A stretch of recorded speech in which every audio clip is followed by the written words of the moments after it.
La tempête qui s'était abattue sur Chêneville cette nuit-là n'était pas comme les autres. Les habitants les plus âgés du village murmurent encore aujourd'hui qu'elle avait quelque chose de mystique, comme si la nature elle-même cherchait à révéler un secret enfoui depuis des générations. Jean-Paul Dupont, le vétérinaire du village, ne pouvait pas s'empêcher de ressentir cette étrange atmosphère alors qu'il marchait dans la forêt ce matin-là, inspectant les dégâts causés par la violente bourrasque. Les arbres centenaires, témoins silencieux de tant d'histoires, semblaient avoir été secoués jusqu'à leurs racines. L'air était chargé d'une odeur de terre mouillée et de feuilles fraîches, créant une ambiance presque irréelle. Jean-Paul, connu dans tout le village pour sa gentillesse envers les animaux, s'arrêta net lorsqu'il entendit un faible gémissement provenant d'un énorme chêne déraciné. Ce qu'il découvrit ce jour-là allait non seulement bouleverser sa vie, mais aussi révéler un mystère qui planait sur Chêneville depuis des décennies. Dans une cavité entre les racines, il trouva 4 bébés écureuils, mais ce n'était pas leur présence qui le troubla le plus. C'était un médaillon ancien, à moitié enterré dans la terre, brillant d'un éclat particulier malgré la boue qui le recouvrait. En ramenant les petits écureuils chez lui, Jean-Paul ne pouvait s'empêcher de penser à ce médaillon qu'il avait glissé dans sa poche. Il reconnaissait le symbole gravé dessus, c'était le même que celui qui ornait la vieille bibliothèque du village, un bâtiment qui avait toujours été source de rumeurs et de légendes locales. Sa chatte lisse, qui venait d'avoir des chatons, accueillit les petits écureuils avec une tendresse surprenante, comme si elle comprenait l'importance de ce moment. Mais alors que Jean-Paul s'occupait des nouveaux arrivants, il ne se doutait pas que sa découverte allait bientôt attirer l'attention de personnages mystérieux, notamment celle de Mademoiselle Claire, la bibliothécaire, dont le regard s'illumina d'une étrange lueur lorsqu'elle aperçut le médaillon lors de sa visite impromptue le lendemain. Cette soirée-là, assis dans son fauteuil préféré, Jean-Paul observait Lys et sa famille recomposer tout en faisant tourner le médaillon entre ses doigts.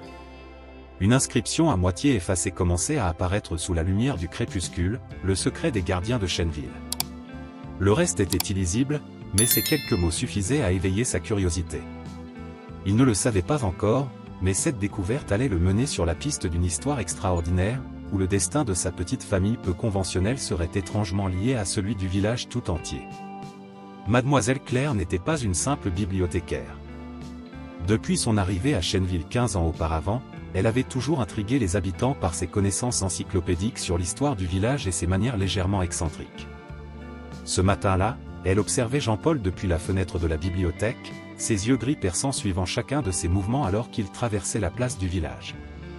La nouvelle des écureuils orphelins s'était répandue comme une traînée de poudre, mais ce n'était pas ce qui intéressait Mademoiselle Claire. Elle avait reconnu le médaillon que Jean-Paul portait désormais autour du cou, et cela l'avait profondément troublée. Ses mains tremblaient légèrement lorsqu'elle ouvrit un ancien registre caché derrière une étagère coulissante. Les pages jaunies contenaient des dessins détaillés de médaillons similaires, accompagnés de notes cryptiques sur les gardiens de la forêt. Selon ces écrits, certaines familles de Chêneville avaient autrefois été choisies pour protéger un secret ancestral, un don particulier permettant de communiquer avec les animaux de la forêt. Le don se transmettait de génération en génération, mais uniquement à ceux qui en étaient dignes. Jean-Paul, ignorant tout cela, continuait sa routine quotidienne. Les 4 écureuils grandissaient rapidement sous les soins attentifs de Lys, sa chatte. Il avait remarqué des comportements étranges, les petits rongeurs semblaient comprendre ses paroles, et parfois, il aurait juré entendre des murmures provenant de leur direction, comme des voix lointaines et mélodieuses. Un soir, alors que la bibliothèque était sur le point de fermer, Mademoiselle Claire prit une décision. Elle devait parler à Jean-Paul. Mais au moment où elle s'apprêtait à quitter son bureau, une silhouette familière apparut dans l'embrasure de la porte. C'était Madame Rousseau, la doyenne du village, celle qui gardait les archives les plus anciennes de Chêneville. « Alors, vous l'avez aussi senti ?» demanda Madame Rousseau, son regard intense fixé sur la bibliothécaire. Le pouvoir est en train de se réveiller, et ce n'est pas un hasard si ces écureuils ont croisé le chemin de Jean-Paul. Il est temps qu'il apprenne la vérité sur sa famille, sur son héritage. Mademoiselle Claire acquiesça silencieusement, sortant d'un tiroir une vieille photographie montrant un groupe de villageois devant la bibliothèque. Au centre de l'image, un homme portait le même médaillon que Jean-Paul, et sa ressemblance avec le vétérinaire était frappante. Au dos de la photo, une date, 1923, et un nom qui allait tout changer, Antoine Dupont, gardien principal de Chêneville. La confrontation entre Jean-Paul et Mademoiselle Claire eut lieu un soir d'automne, alors que les derniers rayons du soleil traversaient les vitraux de la bibliothèque. La bibliothécaire avait disposé sur une table en chêne massif plusieurs documents anciens, la photographie d'Antoine Dupont, et un livre relié de cuir dont les pages semblaient vibrer d'une énergie mystérieuse. Votre grand-père n'était pas un simple vétérinaire, Jean-Paul, commença-t-elle, sa voix tremblant légèrement. Il était le dernier gardien connu de Chenneville, celui qui protégeait le don le plus précieux de notre village, la capacité de communiquer avec les animaux de la forêt. Jean-Paul resta silencieux, ses doigts caressant inconsciemment le médaillon.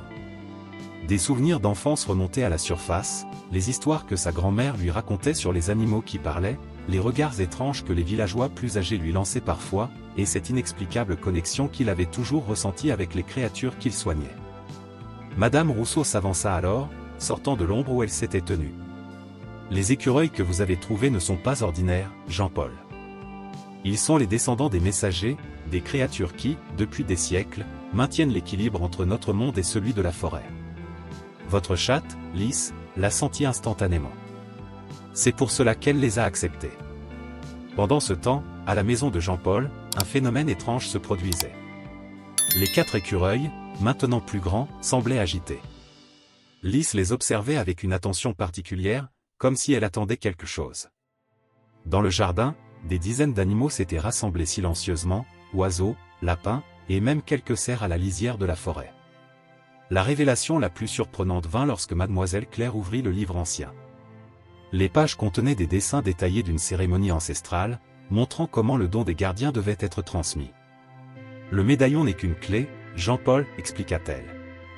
Le véritable pouvoir réside dans le lien entre le gardien et les messagers. Mais il y a quelque chose que vous devez savoir. Quelque chose qui explique pourquoi votre grand-père a choisi de garder le secret pendant toutes ces années. Votre grand-père a découvert que le don avait un prix, poursuivit Mademoiselle Claire, ses doigts parcourant les pages jaunies. Plus le lien avec les animaux devenait fort, plus le gardien perdait sa connexion avec le monde des hommes. C'est pour cela qu'il s'est retiré dans la forêt pendant ces dernières années, comprenant mieux les animaux que les humains. Jean-Paul sentit son cœur se serrer. Il repensa à toutes ces fois où il avait préféré la compagnie des animaux à celle des humains, à cette sensation de décalage qu'il ressentait parfois en société. Tout prenait sens maintenant. Pendant ce temps, à sa maison, un événement extraordinaire se déroulait. Les 4 écureuils s'étaient alignés sur le rebord de la fenêtre, leurs yeux brillant d'une lueur argentée sous la lumière de la lune. Lys, assise à leur côté, semblait participer à une sorte de rituel silencieux. Dans le jardin, les animaux rassemblés formaient maintenant un cercle parfait. Il existe cependant un moyen de maintenir l'équilibre, intervint Madame Rousseau. Une ancienne prophétie parle d'un gardien qui trouvera le moyen de relier les 2 mondes sans avoir à en sacrifier un. Les signes indiquent que vous pourriez être celui-là, Jean-Paul. Votre capacité à créer une famille avec Lys et les écureuils, à maintenir des liens forts dans les 2 mondes, est sans précédent. La bibliothèque sembla vibrer d'une énergie nouvelle lorsque Mademoiselle Claire sortit un second médaillon d'un coffret en bois sculpté. Celui-ci appartenait à votre grand-mère. Elle n'était pas une simple épouse de gardien. Elle était une tisseuse, capable de renforcer les liens entre les mondes. Ce don vous a été transmis par elle, mais il ne s'éveille que lorsque les 2 médaillons sont réunis. Au moment même où Jean-Paul prit le second médaillon dans ses mains, une onde de chaleur traversa tout son corps. Dans sa maison, les écureuils commencèrent à émettre une douce lumière, et pour la première fois, il entendit clairement leur voix dans son esprit, appelant le gardien à rentrer chez lui. Jean-Paul rentra chez lui en courant, les 2 médaillons battant contre sa poitrine. La nuit était tombée sur Chenneville, mais une lueur étrange émanait de sa maison, visible à travers les fenêtres. Dans le jardin, les animaux s'écartèrent respectueusement sur son passage, formant une allée naturelle jusqu'à sa porte.